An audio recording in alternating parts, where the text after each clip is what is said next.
Ukrainian sources are confirming that their defenses are crumbling in both the Avdiivka environment as well as the areas west of Bakhmut. An extreme level of pressure is also causing issues on multiple other fronts. For Russia, it's a tale of competent and incompetent leadership, with troops excelling in some locations and taking heavy losses in others. So let's go ahead and dive into the front line. First, we are going to go over the Avdiivka, Bakhmut, and several other fronts where the Russian army is making, pretty big headway. And then we're going to move on to some of the areas where they're clearly struggling. So, when it comes to Avdiivka, we see the case of very competent leadership, or at least, it's one of two things here, and I'll kind of go through that. I went over this in my video on Saturday, but unfortunately, the video was unwatchable due to sound and a corrupted recording, so I will hash this out, once more very quickly. The commander in charge of the Avdiivka operation managed to rapidly collapse Ukrainian lines with a concentration of 3 motorized brigades. Essentially, if the line looked like this, he pushed all 3 brigades down through here and cut Ukrainian lines. That's a lot of you guys that were watching this all turn out already know that. So the significance of this is that these are all mid-tier units and they don't have any kind of special skills, motivation, or training, like, say, the Russian VDV paratroopers, Wagner mercenaries, or even Chechen Akhmat special forces. This is important to note because every major Russian victory required the sacrifice of these elite units to obtain it. For Mariupol, it was the Akhmat units. For Lysychansk and Bakhmut, it was Wagner, and most other successful advances were achieved by VDV. And to be fair, the Lysychansk situation, it was Wagner that captured Popasna, and then Wagner and VDV together closed or attempted to close in and surround Lysychansk. So there's been some other movement on the front. Most of that's been caused by VDV. A little bit of movement by these motorized rifle units, but mainly they're just front line, like ordinary line infantry, defensive troops, meat shield, whatever you want to call them. They have not been very successful on the offensive. So whether you want to say that this Russian general in charge in Avdiivka was a brilliant tactician, or simply that the Russian war machine is now finally functioning as designed, because obviously these motorized mechanized infantry is designed for deep battle. Either way, this is, pretty disastrous development for Ukraine. In the past, Ukraine would only have to worry about one particular front because elite Russian units, are limited in numbers and can't be used everywhere at the same time. So if the Russian war machine is in fact increasing in its efficiency, or they've found some kind of new tactics, then this does change the dynamic. So now we'll get into later we'll get into the incompetent stuff, because that's definitely coming up. So while the initial fight in Avdiivka certainly resulted in big losses on the flanks, like in the north, the rapid collapse meant that many of the reserves Russia was keeping for the siege never actually saw combat, and the 3 successful units themselves were fresh in the fight and maintained much of their power and cohesion. So claims from Russian sources are that these units now have the luxury of resting. They're sitting out of the fight, and the continued push is being carried out by the fresh Avdiivka reserves. To me, this statement seems to align with the facts. Maybe that's just propaganda or rumor spreading around, but it is a decent explanation for these rapid Russian advances. So this map looks very similar to what it did in my last video. But this is actually a completely new advance here. This is another 11, almost 12 square kilometers that's fallen under Russian hands. If we look back here, the previous frontline reports, it's going to be a mess. But here was the previous one here. It was further back. It's not letting me select it. Yeah, that's a mess. I need to get rid of that. But yes, the previous capture was Stepove, Lastochne, Severny. So unlike that update, we don't have 3 more towns falling under Russian control, but it is quickly developing that way. Both Russian and Ukrainian sources have reported in unison what I'm about to say, with different variations that somewhat corroborate each other. So, in the uh, Tonenke area, Russian troops have been geolocated as being in complete control of Severne, and Ukrainian deep state map reports that Ukrainian forces are not in full control of Tonenke. The eastern half of the village is in the gray zone, and Ukraine is actually slowly retreating. They also report Russia is pressing the attack from the north, so coming in from this direction with their troops transiting through Lastochny. So it seems like Tonenke, the Russians are attempting to press the attack from both Severne and Lastochny. So the only difference there is Russian sources have similar reports, but instead, of course, they claim that they actually control parts of Tonenke. So Orlivka, it seems, is the most troubling town right now, and there's very mixed information on this. One of the more reliable reporters or mappers for the conflict has been Syriac Maps, which is certifiably neutral, doesn't really pick a side in anything. He is claiming that the first number of houses have been taken control of by the Russians in Orlovka, and this actually isn't what his report is. His report extends somewhere. I probably should have drawn his out, because in all other circumstances I typically use his maps as close as we can get to fact. Obviously we don't know the absolute facts, but recent reports from other, far less reliable Russian sources are claiming that the Russians today were fighting over and captured the schoolhouse of Orlovka, which is right here. Obviously, take that with a huge grain of salt. I don't often sink anything into these reports, but I'm trying to show some of the speculation as well as what's confirmed. So, it seems to me that this is a tough assault pushing through this gap here. It's not very big. It's less than a kilometer. But if Ukrainian troops are disorganized, then it's certainly possible. There's also another direction that the Russians have been pushing from, and that's over here. But I don't really have any geolocations to show you on that. We just know that they have advanced significantly west of Lastochny. In the case of Stepove, this is also corroborated somewhat by Deep State Maps earlier reports that there's very heavy and tough fighting in the area.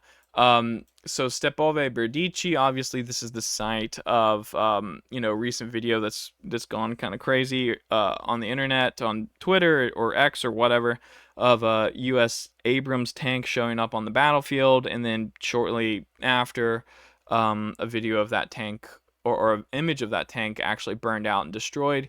That took place here somewhere in Berdichi Stepove area. From what Ukrainian sources are saying, the Ukrainian forces in the area do not have full control over Berdichi. They're, same thing as Tonenke.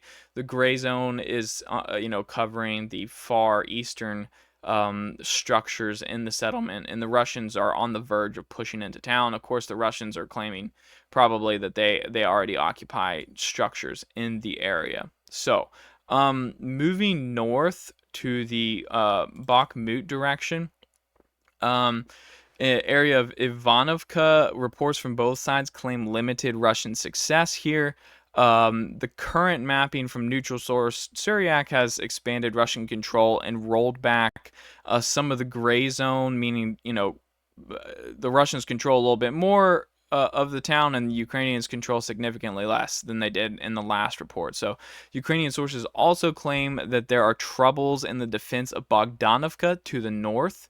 So, those you guys can't see it up here. So the Russians are pressing in that direction. And then there's an immense amount of Russian shelling and artillery in Chasiv Yar, which this is just the edge of it right here. I'm trying not to move the map here. So the Russians are putting a lot of resources into this attack. There's, other claims that the Russians have had some pretty major successes so far.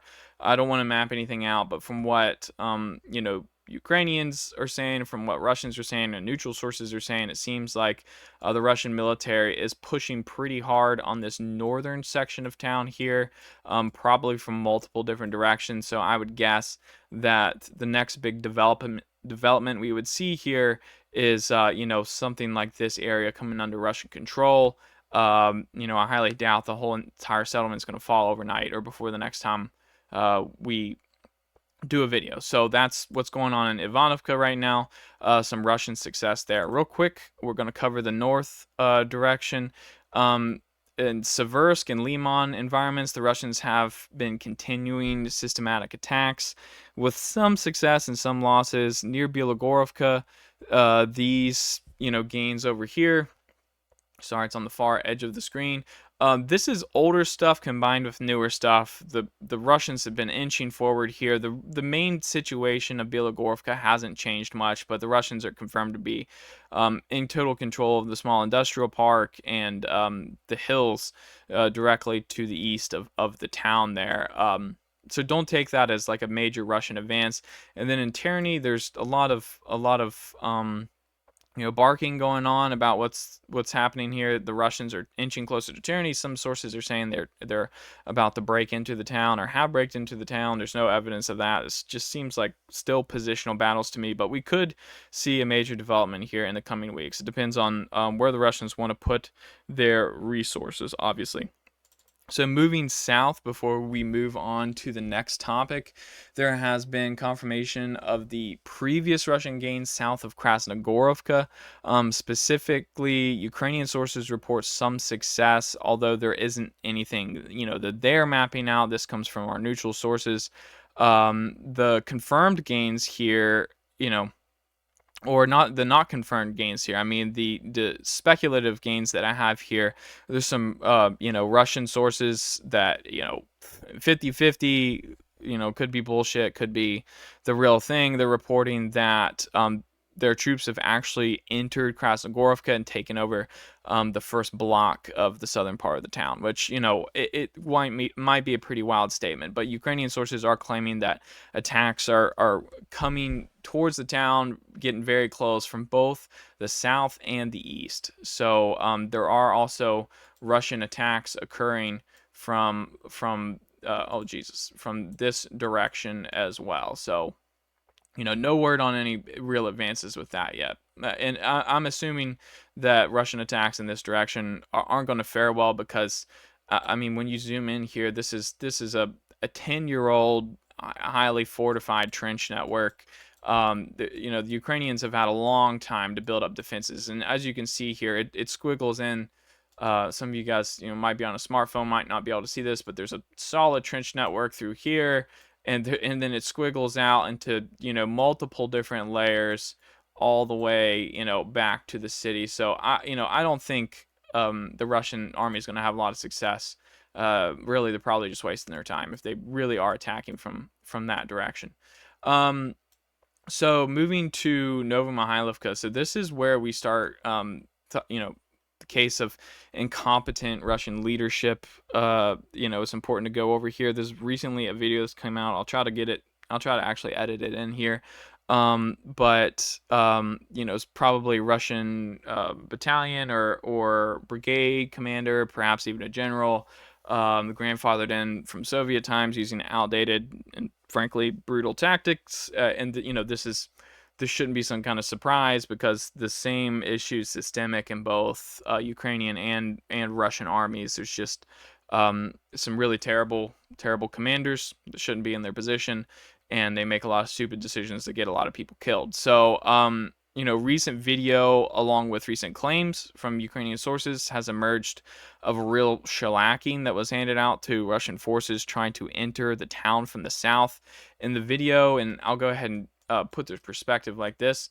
This is the road leading into the south of town, and there is a large number of Russian vehicles just absolutely blown to smithereens, strung all up and down this road, and you can't even really see the entirety of the road, like further to the south. Like all you can really visually see, goes back to like right here. So it's just one short section of the road, and there's 15 to 20 pieces of armor destroyed. And in the video there's a bunch of Ukrainian FPV drones orbiting around, going after infantry hidden within the wreckage. So one of two things, and that there's one of two possibilities here, and now will tell us one of two things in the end. But um, you know whether this could be an accumulation of equipment over time, or this is a column of equipment that was rapidly destroyed all at once. But either way, something occurred that was clearly ill-advised.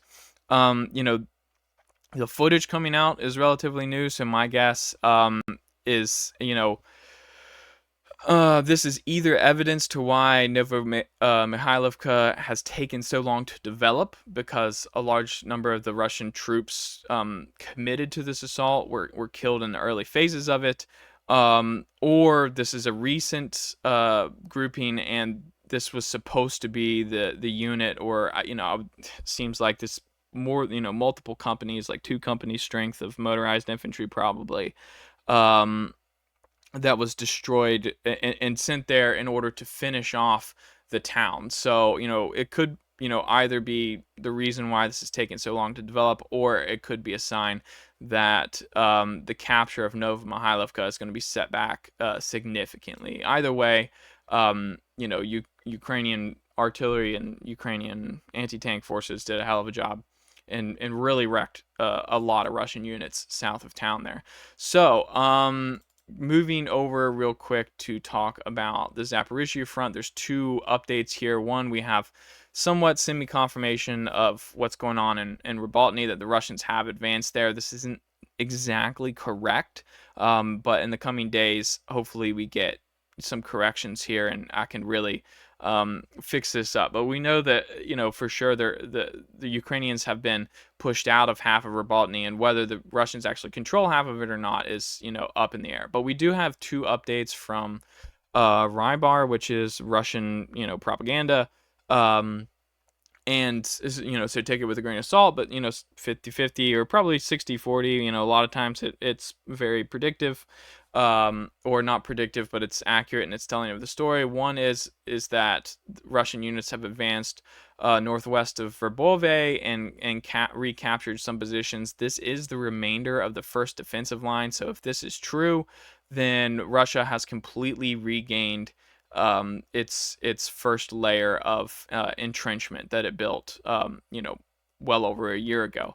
The second is, and this is reported by several sources, is that some Russian units advanced north of Marfapil towards Hulyaipole and took over some dachas, a little summer village.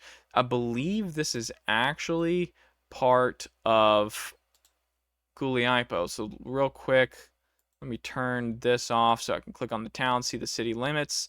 Yeah, so this is, you could technically say that Russian units have entered into the city of Hulyaipole here. Obviously, that's not quite the case, but if this indeed did happen, then that's what's going on here. But about a kilometer advance, it seems like the territory, if this is true from what the claims are saying, I don't even think there were any Ukrainian soldiers there. It was just completely unoccupied, gray zone. So, all right, guys, that's all from me today. Keep a lookout for more videos in the future, and I'll talk to you next time.